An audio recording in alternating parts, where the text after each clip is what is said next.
প্রিয় দর্শক, স্বাগত জানাচ্ছি আমাদের আজকের ভিডিওতে। আজ আমরা এসেছি ঢাকার অদূরেই মানিকগঞ্জ জেলায়। কৃষির জন্য খুবই বিখ্যাত এই জেলা।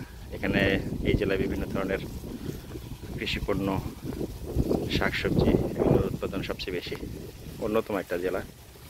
দেখতে পাচ্ছেন আমার সামনে একটা পপকর্নের খেতে এসেছি। আসলে ঠিক পপকর্নের ক্ষেত না, এটা আসলে ভুট্টার ক্ষেত। একটু মজা করছিলাম আপনাদের সঙ্গে। দেখতে পাচ্ছেন সামনে কত বড় বড় ভুট্টার গাছগুলো হয়েছে এবং এগুলো পোক্ত হয়েছে। এই ভুট্টা আমরা আজকে দেখাবো আপনাদেরকে একদম ক্ষেত থেকে।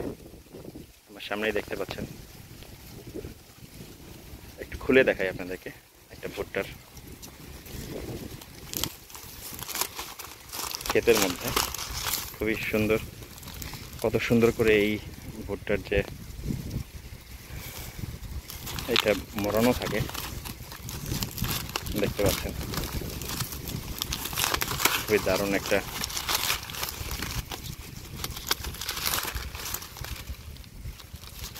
ভুট্টার এটা অনেক পোক্ত হয়েছে।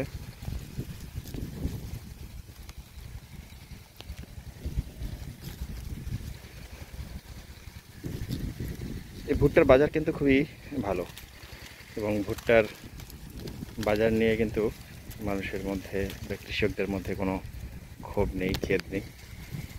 ভুট্টার চাষও কিন্তু প্রচুর পরিমাণে আগের তুলনায় বেড়েছে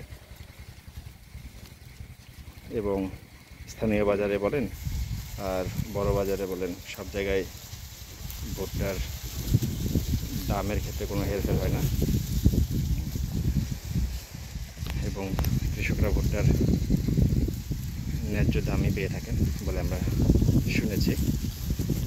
কৃষকরা নিজেরাই আমাদেরকে বলেছেন। খুবই পুষ্টিগুণে ভরা এই ভুট্টা থেকে পপকর্ন হয়। রাস্তার পাশে পপকর্নের ছোটোখাটো দোকানগুলো থেকে আপনারা যেগুলো খাচ্ছেন আসলে ভুট্টা থেকে তৈরি, এটা খুবই জানা কথা। তারপরে বললাম, ভুট্টা থেকে স্যুপ হয়, ভুট্টা দিয়ে স্যুপ বানানো যায়। ভুট্টা থেকে ময়দা হয়, ভুট্টা থেকে কর্নফ্লেক্স। খুবই পুষ্টিকর, খুবই সুস্বাদু একটা খাবার এবং ডক্টররা কিন্তু সাজেস্ট করে থাকেন ভুট্টার দিয়ে তৈরি খাবারগুলো খেতে। বিশেষ করে পপকর্ন বা কর্নফ্লেক্স, এই খাবারগুলো কিন্তু মানুষের মধ্যে খুবই জনপ্রিয়। এই ভুট্টার শুধু দেশ নয়, দেশের বাইরেও এর প্রচুর পরিমাণে চাহিদা, যে কারণে বাংলাদেশে ভুট্টার চাষ আগের তুলনায় অনেকখানি বেড়েছে।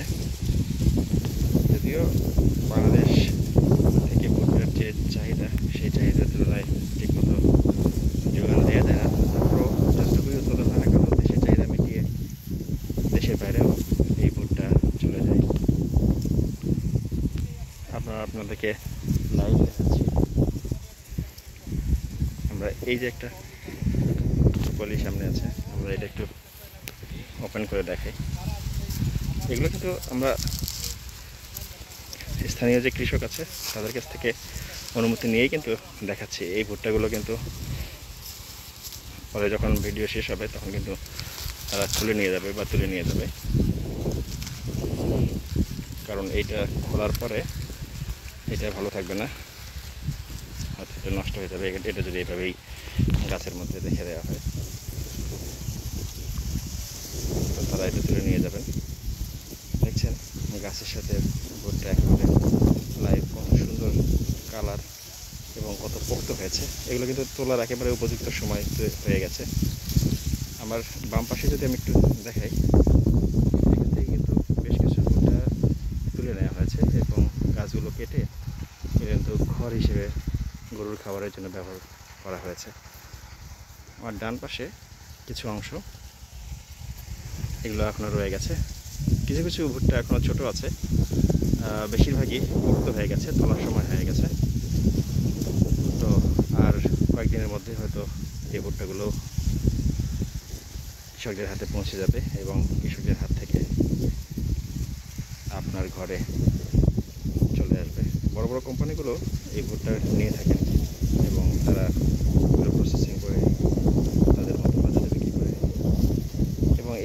শুধুমাত্র জিনিসে আমরা দেখলাম যে কৃষকদের মধ্যে দাম নিয়ে কোনো হতাশা নেই, তারা সঠিক দামটা পায় বলেই আমাদের কাছে জানিয়েছে। প্রিয় দর্শক, আজকের ভিডিও এখানেই শেষ করছি। আগামী পর্বে অন্য কোনো ভিডিও নিয়ে